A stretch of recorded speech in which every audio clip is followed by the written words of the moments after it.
So last year we had a really good reception to our MP T11 wedges. What the T11 wedge was a teardrop shape with the new conforming groove. This year we're proud to introduce the R12 wedge. With the R12, what we did is we went back to kind of a more traditional round-shaped wedge, but we also kept the new groove. So this is conforming to the new groove rule. There's a couple cool things about this wedge. First off, obviously the R12, it is the R shape. What the R shape is, it refers to, it's a little bit taller from the face view, it's a little bit taller, and it's going to have a little bit more roundness to the leading edge. So it looks like it scoops right under a ball a little bit easier than the T-Series.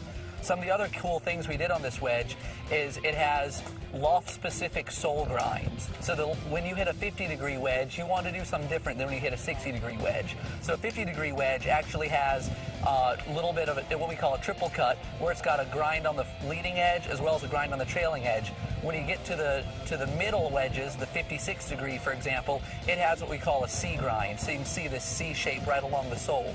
When you get up to the really high lofted, the 60-degree to 64 degrees, it has what we call an M grind, where this wedge, where the grind gets even more dramatic. We take even more off the heel and more off the toe, and that allows for even more versatility with the wedge. When you open it up, it sits way down to the ground. It doesn't look like that leading edge lifts where you're going to scull it. On top of that, all of our MP wedges feature what we call the quad cut groove.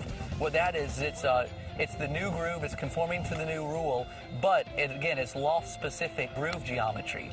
What that is from the 50-degree to the 54, it has a narrow groove that's deep.